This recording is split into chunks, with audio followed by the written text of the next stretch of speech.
Hello friends, good morning. Hello guys, good morning. Welcome to in GCA pallu English with Rakesh sir. और आज जो मैं करवाने जा रहा हूँ the seven edges of man का जो थर्ड स्टेंजा है एंड देन द लवर, यानी जो फर्स्ट जो स्टेंजा था, फर्स्ट जो स्टेज थी that was the infant and after that the school going boy and now we are going to teach the lover. Then comes the third stage of a lover, यानी तीसरी अवस्था आती है। तीसरी अवस्था में एक जो लवर है वो क्या करता है? लवर एक प्रेमी, due to the course of a time a school boy transforms into a young man. एक स्कूल बॉय होता है, वो यंग मैन के अंदर, यानी वो युवा होता है। तो फिर वो क्या करता है? जब वो युवा होता है, attraction to the opposite sex takes birth in him. उसके अंदर तीसरी अवस्था में लवर की जो अवस्था होती है उसके अंदर वो उसमें जो स्त्रियों के प्रति एक आकर्षण होता है, और उन स्त्रियों के प्रति जो आकर्षण होता है उस आकर्षण के अंदर वो विभिन्न प्रकार की जो रचनाएं हैं, वो विभिन्न प्रकार की रचनाएं करता है। अपनी जो प्रेमिका होती है उस प्रेमिका की the physical beauty of his beloved, उसकी प्रेमिका की जो उसका जो शारीरिक सौंदर्य होता है, और उस शारीरिक सौंदर्य की जो सुंदरता, उस सुंदरता के अंदर वो वीर्यपूर्ण रचनाएं यानी पैथेटिक सॉन्ग, बैलेड सॉन्ग, उनकी वो रचनाएं करता है। ओके, देखते हैं। एंड देन द लवर, और सेकंड जो स्टेज के बाद में, स्कूल गोइंग बॉय के बाद में जो तीसरी स्टेज जो स्टार्ट होती है that is called lover. Okay, और lover is the third stage of a man, ये व्यक्ति की तीसरी अवस्था है। पर्सन नीचे दिया भी गया है कि what role does a man play in the third stage of life. व्यक्ति की जो अपने जीवन के अंदर, व्यक्ति की जीवन की जो तीसरी जो अवस्था होती है उसके अंदर व्यक्ति कौन सा जो भाग है, कौन सी जो भूमिका उसको निभाता है, तो भूमिका कौन सी होगी? जो थर्ड जो स्टेज है उसका क्या है? That is called lover. Okay, प्रेमी बनता है वो। Sighing like furnace, yes, it is very very important. This line is very very important according to the literature. This line is very very important according to the literary terms. ये literary term की दृष्टि से बहुत important है।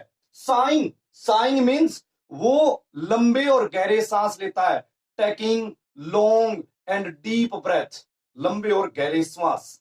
Like की तरह, furnace धोंकनी, आग की जो भट्टी होती है उस आग की भट्टी के समान वो गहरे श्वास लेता है, वो गहरी आहें भरता है। किसके लिए? अपनी प्रेमिका के लिए। उसके लिए जो कुछ होती है वो प्रेमिका ही होती है। प्रेमिका को वो सब कुछ मानता है। कौन सी स्टेज में? लवर के अंदर। ओके, तो यहां एक लिटरेरी टर्म का यूज हुआ है, एक लिटरेरी डिवाइस का यूज हुआ है, एक साहित्य अलंकार का यूज हुआ है, और उसका नाम है सिमली, SIMILE।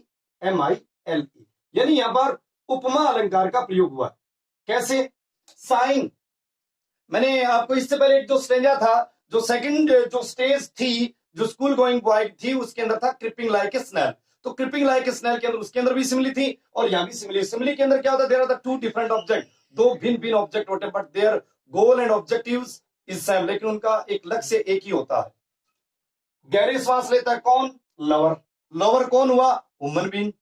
ओके, फर्नेस, आग की भट्टी। What is the furnace? Furnace is non living thing है ये। तो टू डिफरेंट ऑब्जेक्ट होगी ना, एक में ह्यूमन बीइंग है और एक में एक वस्तु है, तो there are the two different things, दो भिन्न भिन्न चीजें हैं। तो आग की भट्टी के समान वो गहरी आहें भरता है, आग की भट्टी के समान वो गहरे लंबे श्वास लेता है। विथ ए वोफुल बैलेट, वो देखिए क्या करता है? Attraction to the opposite sex takes birth in him, स्त्रियों के प्रति उसके अंदर आकर्षण होता है। Impatiently sighing to his beloved, और अपनी प्रेमिका के प्रति वो बहुत ही इम्पेशंसली, यानी उसके अंदर धैर्य नाम की चीज नहीं होती है, वो उसके प्रति एक बहुत ही उसके प्रति उसका आकर्षण होता है। और वो क्या करता है? ही सिंग्स, वो गाता है। क्या गाता है? Woeful ballad, pathetic song, sad song to his beloved, अपनी प्रेमिका के प्रति वो जो वो फुल जो बैलेट, यानी वीरपूर्ण रचनाएं, दुखपूर्ण रचनाएं, यानी वो जब उसकी याद में वो रहता है कि वो ऐसी थी, वो ऐसी थी, उसकी याद में वो विभिन्न प्रकार की रचनाओं को लिखता है। राइट? मैड, यहाँ पर मैड का मतलब फ्रेंड्स, मैड का मतलब स्टूडेंट, यहाँ पर बनाना नहीं है, यहाँ पर मैड का मतलब है रिटर्न, WRITTEN, यानी वो लिखता है। To his mistress, to his beloved, to his प्रेमिका, उसकी जो प्रेमिका होती है उस प्रेमिका की याद में वो क्या करता है, मैड करता है, वो रचना करता है, वो कंपोज करता है। Eyebrows, the physical beauty to his beloved, उसकी प्रेमिका का जो सौंदर्य होता है, उसका जो शारीरिक सौंदर्य होता है, उस शारीरिक सौंदर्य के लिए, उसके शारीरिक सौंदर्य की प्रशंसा के अंदर उसकी जो प्रेमिका होती है, उसकी प्रेमिका की का जो उसका सौंदर्य यानी आईब्रो बोहें, बोहें का जो उसकी बोहें हैं, उनका जो शारीरिक जो सौंदर्य है, उनकी याद में वो क्या करता है, रचनाएं करता है, उनकी याद में वो फुल बैलेड करता है, मैट रिटर्न करता है, यानी वो लिखता है। तो मैं एक बार इसका दोबारा आपको शॉर्ट में रिवाइज करवा दूं। ये व्यक्ति के जीवन की तीसरी अवस्था होती है। व्यक्ति के जीवन की तीसरी अवस्था को लवर कहा जाता है। जब एक लवर होता है, due to the course of the time a school boy transform into a young man, जो स्कूली छात्र होता है जब वो थोड़ा सा बड़ा हो जाता है फिर वो यंग मैन के अंदर एंटर करता है। जब यंग मैन के अंदर एंटर करता है तो उसका अपोजिट सेक्स के प्रति अटैक्स बर्थ इन हिम, उसके अंदर स्त्रियों के प्रति आकर्षण पैदा होता है। और फिर साइंग लाइक फर्नेस, आग की भट्टी के समान वो एक प्रकार की आही भरता है। विद ए वोफुल बैलेड, उसकी जो प्रेमिका होती है उस प्रेमिका की याद में वो वीरपूर्ण रचनाएं लिखता है, मैड लिखता है। टू हिज मिस्ट्रेस आईब्रो, उसकी जो प्रेमिका होती है, उसकी जो बॉहें होती है, उस बॉहें का जो सौंदर्यपन होता है उसकी याद में वो रचनाएं लिखता है। अब ये जो स्टेंजा आएगा, इस प्रकार का एग्जाम में स्टेंजा आएगा, ये स्टेंजा देने के बाद में स्टूडेंट से एग्जाम में क्वेश्चन पुट किए जाते हैं, स्टूडेंट से एग्जाम में प्रश्न पूछे जाते हैं। कैसे पूछे जाते हैं देखिएगा, 3-4 प्रश्न है और बहुत ध्यानपूर्वक से देखिए। इट्स वेरी वेरी इजी कोई क्लेम करने की। अगर आपने स्टेंजा को सही ढंग से पढ़ा है तो ये total 5 question are automatic clear, आपके ऑटोमेटिक ही क्लियर हो जाएगी। देखते हैं पहला question, what role does a man play, व्यक्ति कौन सा भाग निभाता है in the third stage of life, जीवन की जो तीसरी अवस्था होती है, जीवन की तीसरी अवस्था के अंदर एक व्यक्ति कौन सा भाग निभाता है। तो मैंने सबसे पहले स्टार्टिंग में बिगिनिंग में आपको मैंने बताया था, व्यक्ति के जीवन की जो तीसरी अवस्था होती है उसके अंदर जो व्यक्ति अपना जो भाग निभाता है वो कौन सा होगा फ्रेंड्स, लवर। आंसर क्या देंगे, a man plays, a man plays. अब यहां डज है ना तो यहां पे लिखेंगे a man plays, okay, the role of, a man plays the role of lover in the third stage of life. जीवन की अवस्था के अंदर, जीवन की जो तीसरी अवस्था होती है उसके अंदर एक वो प्रेमिका का जो भाग है वो निभाता है। It's okay. How does a lover Sai, एक जो लवर होता है वो किस प्रकार की आहें भरता है। देखिए ए लवर, अब साई है तो साई की जगह क्या करेंगे, SIGHS, साइज, आहें भरता है। ए लवर साइज लाइक फर्नेस, वो आग की भट्टी के समान आहें भरता है।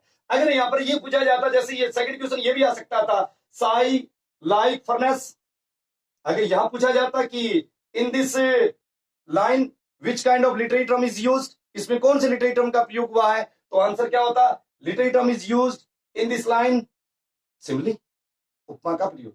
Okay, question number third, find word from the extract. ये जो ऊपर 3 लाइनों का जो पद है, एक्सट्रैक्ट पार्ट, भाग, एक जो पद है, विच मीन्स, जिसका मतलब है, 3 जो लाइनें दी गई है उनमें से आपको एक शब्द पूछेंगे, taking long and deep breath, taking लेना, लॉन्ग लंबे एंड डीप गहरे, लंबे और गहरे श्वास लेना यानी आहें भरना। लंबे और गहरे श्वास लेने का दूसरा इंग्लिश वर्ड क्या है, अब आपको इस पैसे से बताना, तो कौन सा होगा, साई। तो यहां पर आंसर क्या होगा, SIGHING, Sai. Okay, question number 4, whose eyebrow does a lover admire, एक जो लवर होता है वो किसकी जो आईब्रो होता है उसकी वो प्रशंसा करता है। एक जो प्रेमी होता है वो किसकी आईब्रो की प्रशंसा करता है। देखिए अब आंसर कैसे देंगे, ए लवर, क्योंकि क्वेश्चन में यहां पे डज आ गया।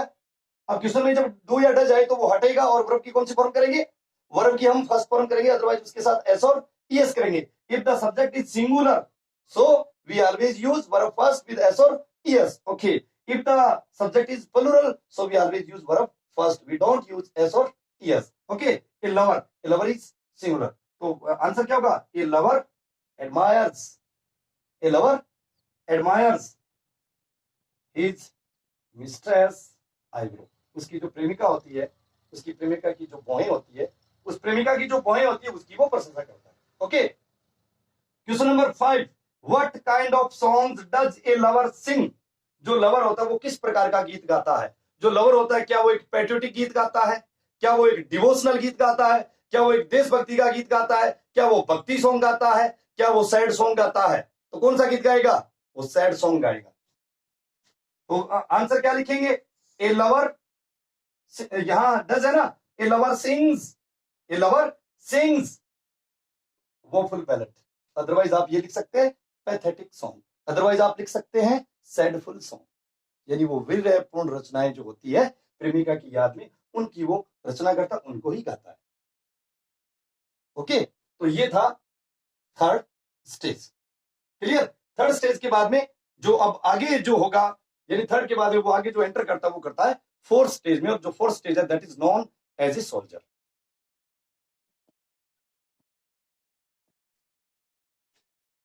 ओके, ये अब जो है वो है चौथी अवस्था, soldier.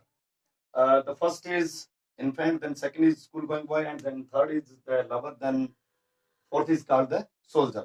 Then comes the fourth stage of a soldier, यानी ये चौथी अवस्था के अंदर लवर से वो चौथी अवस्था के अंदर एंटर करता है। कैसे? full of strange oaths, full of strange oaths, that means a soldier uses very offensive word and phrases। एक जो सैनिक होता है बहुत ही अजीबोगरीब तरीके, बहुत ही आक्रामक उसकी जो शैली होती है, विचित्र भाषा में, यानी वो गाली गलौज भरे जो शब्दों का वो क्या करता है, प्रयोग करता है। And bearded like the pard, और उसकी जो दाढ़ी होती है bearded, bearded that means having beard, यानी वो दाढ़ी रखता है। like the pard, like the leopard, तेंदुए के समान, उसकी तेंदुए के समान शार्प एंड पॉइंटेड, तेंदुए के समान उसकी निकुली और उसकी तीखी क्या होती है, मॉस्टेज एंड बियर्ड, उसकी दाढ़ी और मूंछ होती है। जेलस सीन ऑनर, वो मान, jealous seen honour, he is 24 hour jealous seen honour, वो मान और सम्मान पाने के लिए हमेशा 24 घंटे जेलस रखता है, ईर्ष्या रखता है। Sudden and quick in quarrel, he is always ready to take quarrel, और वो झगड़ा करने के लिए हमेशा उतारू रहता है। He is always ready to take quarrel, हमेशा झगड़ा करने के लिए तैयार रहता है। Sudden and quick in quarrel, यानी झगड़ा करने के लिए। Seeking the bubble reputation, this is very very important line.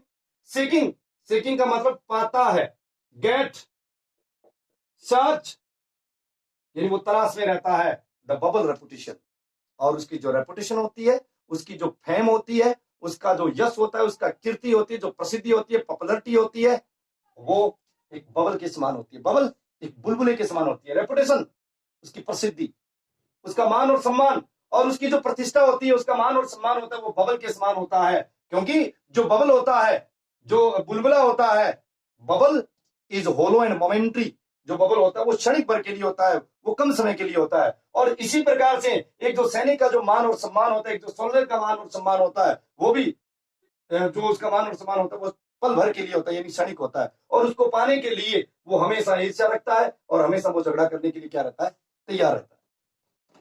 Even in the cannon's mouth, cannon, a large heavy gun, एक बड़ी बंदूक, और उसके पास एक बहुत बड़ी बंदूक होती है। Cannon mouth, cannon mouth put his life in danger, और यहां तक कि अपने जीवन को खतरे में डाल देता है, और अपने जीवन को खतरे में डालकर और वो तोप के मुंह से गोले दागता है, वो हमेशा रिस्क लेता है। चौथी जो स्टेज होती है, ये जो फोर्थ स्टेज है, that is completely full of the risk, वो पूरी की पूरी उसकी रिस्क से भरी होती है, पूरी की पूरी उसकी जेलस से भरी होती है, पूरी की पूरी उसकी क्यूरल से भरी होती है, और वो मान और सम्मान पाने के लिए हमेशा तैयार रहता है। और उसका मान और सम्मान, एक तो सोल्जर का जो मान और सम्मान होता है वो किसके समान होता है, बुलबुले के समान होता है। ओके, यहां एक लाइन है, और a bearded like the pard, bearded like the pard, यानी वो तेंदुए के समान उसकी दाढ़ी होती है। बियर्डेड, दाढ़ी कौन रखता है, soldier. And what is soldier, soldier is a human being, मानव प्राणी। What is part, part that means leopard, यानी तेंदुआ। और what is leopard, leopard is animal, leopard is animal and soldier is human being, both are compared, दोनों की तुलना की है। And both are the different object, दोनों ही भिन्न भिन्न है, but their motto, but their goal, but their objective are same, लेकिन उनका लक्ष्य एक ही है। तो what is this? This is simile. In the second stage there is also simile, creeping like snail. Guys, friends, student ध्यान से रखना, क्योंकि that is very very important. यही क्वेश्चन होते हैं जो पुट किए जाते हैं। अब ये प्रश्न आ सकता है कि the seven ages of man के अंदर कौन कितने लिटरेचर का यूज हुआ है, the seven ages of man के अंदर कितने मेटाफर का यूज हुआ है। तो all the word is stage, all the man and women merely player, दो लाइन के अंदर metaphor. Shining morning face, that is also metaphor. व्यक्ति की जो दूसरी अवस्था, school going boy, creeping like snail, that is also simile. In the third stage lover, जो lover की जो स्टेज इससे पहले जो मैंने पढ़ाया था, साइंग लाइक फर्नेस, आग की भट्टी के समान आहें भरता है, दैट इज ऑल्सो सिमिली। और इस फोर्थ स्टेज के अंदर बियर्डेड लाइक द पार्ड, वो तेंदुए के समान उसकी दाढ़ी होती है। Okay, jealous in honour, he always keeps the honour, वो हमेशा ऑनर को पाने के लिए इच्छा रखता है। Sudden and quick in quarrel, झगड़ा करने के लिए हमेशा उतारू होता है, क्योंकि वो यंग होता है, यूथ होता है, यंग ब्लड होता है, एनर्जेटिक पर्सन होता है। सीकिंग द बबल रेपुटेशन, और अपना मान और सम्मान पाने के लिए उसको ये लगे कि मुझे उस जगह मेरा मान और सम्मान मिल सकता है। मान और सम्मान पाने के लिए वो कुछ भी कर सकता है, लेकिन उसका मान और सम्मान होता है, दैट इज नॉट परमानेंटरी, वो परमानेंटली नहीं होता, but that is the hollow and that is the momentary, वो पल भर के लिए, वो क्षण भर के लिए होता है। और बुलबुला होता है वो 10 मिनट के लिए नहीं होता है, बुलबुला होता है that is also for the hollow and momentary, यानी पल और क्षण भर के लिए होता है, right. Even in the cannon mouth, और वो तोप के मुंह से, यानी खतरे को मोल लेता है, अपना जीवन खतरे के अंदर वो डाल देता है, और अपने जीवन को खतरे के अंदर, यानी वो कंप्लीटली रिस्क लेता है, और इसके अलावा कुछ नहीं लेता है। It's okay. देखिए question, why is a soldier's beard compare to a leopard, एक सैनिक की जो दाढ़ी होती है उसकी लियोपार्ड के साथ कंपेयर क्यों की गई है? क्योंकि जो सोल्जर की जो दाढ़ी होती है वो लियोपार्ड के साथ कंपेयर क्यों की गई है? क्योंकि जो सोल्जर होता है, जो एक सैनिक होता है, वो लियोपार्ड के समान fierce, because a soldier bears a very fierce beard like the leopard, क्योंकि उसकी तेंदुए के समान खतरनाक दाढ़ी होती है। इसलिए सोल्जर की तुलना किसके साथ की गई है? लियोपार्ड के साथ की गई। Okay, question number second, why does a soldier pick up quarrel readily, कि जो एक सोल्जर होता है वो इतनी आसानी से झगड़ा क्यों करता है? क्योंकि सोल्जर होता है वो आसानी से झगड़ा क्यों करता है? क्योंकि वो आसानी से झगड़ा, he is always ready to quarrel, वो हमेशा झगड़ा करता है, टू गेट, प्राप्त करने के लिए क्या? रेपुटेशन, ऑनर, पॉपुलैरिटी, अपनी प्रसिद्धि को प्राप्त करने के लिए वो अपने जीवन को दांव पे लगा देता है। और जब वो जीवन को दांव पे लगाता है तो वो ये नहीं देखता कि what is proper and what is improper, कि उचित क्या है और अनुचित क्या है। ओके, इसलिए वो हमेशा झगड़ा करने के लिए तैयार रहता है। Find word from the extract which means, इस ऊपर का जो ये पद है, 4 लाइन का जो स्टेंजा है, इससे वो शब्द बताइए जिसका मतलब है गेट। मतलब हमें इस प्रकार की जो पोइट्री के क्वेश्चन आएंगे, उन पोइट्री के क्वेश्चन से हमें सिनोनिम बताने हैं, समानार्थी शब्द बताने हैं, पर्यायवाची शब्द बताने हैं। ओके, गेट, और गेट का मतलब पाना, गेट का दूसरा मीनिंग क्या हुआ? सीकिंग, ढूंढना, पाना, वो तलाश करना। तो what is the synonym word of get? Seeking. Okay, question number 4, why does a soldier use abusive language, एक जो सोल्जर होता है वो एब्यूसिव लैंग्वेज का प्रयोग क्यों करता है? एब्यूसिव समझ रहे हो? एब्यूसिव का मतलब एक जो लाइन थी ना यहाँ पे, फुल ऑफ स्ट्रेंजर्स, एब्यूसिव का मतलब इतना गाली गलौज भाषा का वो प्रयोग क्यों करता है? Because a soldier uses abusive language because he want to express his anger and surprise, क्योंकि वो अपने गुस्से को और अपने आश्चर्य को प्रकट करना चाहता है, और अपने गुस्से को, अपने एंगर को और अपने सरप्राइज को प्रकट करने के लिए वो जो यूज करता है वो full strangers, that means he uses abusive language, वो एब्यूसिव लैंग्वेज का प्रयोग करता है। तो अब तक फ्रेंड्स कितने हमने व्यक्ति की कितनी अवस्थाओं को पढ़ा? That has been 4 stage has been completed up to now. अब तक हमने उसकी 4 अवस्थाएं पढ़ी है। ओके, उसके बाद में जो उसकी जो 5th जो स्टेज होगी, वो 5th stage that is known as a justice, वो जस्टिस के तौर पे जानी जाती है, जस्टिस, न्यायाधीश। और विलियम शेक्सपियर उसके अंदर बताता है कि जो जस्टिस होता है, ही हैज ए राउंड बेली, उसका गोल मटोल पेट होता है। क्यों, कैसे होता है? बिकॉज ही यूजेस गुड कैपन, वो कच्चे कच्चे मुर्गे खा खा के, कच्चे मुर्गे खा खा के उसकी पेट की जो तोंद है वो बाहर निकल गई है। यहाँ पे विलियम शेक्सपियर बताना चाह रहा है, William Shakespeare presents the real situation of in the 15th and the 16th century in England. England के अंदर 15वीं और 16वीं शताब्दी के अंदर कितने लेवल पर there was too much level of the bribery कि घूस और रिश्वत जो खोरी थी वो चरम सीमा पे थी। अब भी घूस और रिश्वत खोरी है। तो उस दौर आज से 500-600 साल पहले इंग्लैंड के अंदर किस प्रकार की घूस थी, इंग्लैंड के अंदर किस प्रकार की ब्राइबरी थी, किस प्रकार की वहां पर ये रिश्वतखोरी थी, उसको उसने प्रेजेंट किया है कि वो कच्चे जो एक जस्टिस होता है वो किस प्रकार की रिश्वत लेकर जो झूठा मुकदमा होता है उसको वो उसको जिता देता है, और जो एक व्यक्ति जो दोषी नहीं होता, निर्दोष होता है, और उस व्यक्ति को क्योंकि वो गरीब होता है, उसके पास पैसे नहीं होते हैं, और पहुंच वाले जो लोग होते हैं, हाई जो अप्रोच वाले लोग होते हैं, वो वकील से मिलके, वो जस्टिस से मिलके अपने पक्ष में वो निर्णय ले लेते हैं। तो ये एक प्रकार का वहां पर गलत सिस्टम था, judiciary system England at that time that was not good. उस समय वो अच्छा नहीं था। और फिर वो कहता है कि ये सीवर आईज, उसकी कठोर आंखें होती है, and he bears the special fashion of the cut of his beard, और अपने फैशन के अनुसार क्या रखता है, वो दाढ़ी रखता है। मैक्सिमम, सेइंग एंड प्रोग्राम, और विभिन्न प्रकार की जो ये कहावतें, उदाहरण उनको वो प्रेजेंट करता है, और इस प्रकार से अपना 5वां जो रोल है वो प्ले करता है। और 5वें रोल को जो हम पढ़ेंगे इसके बाद कल जो नेक्स्ट डे हम जो इसकी जो 5वीं अवस्था है जस्टिस की, उसको पढ़ाएंगे। Okay, please like, share and comment and subscribe. I also want that please share your opinion and suggestion in which level that video is successful or not successful, that video is useful or not useful. Okay, Jai Hind.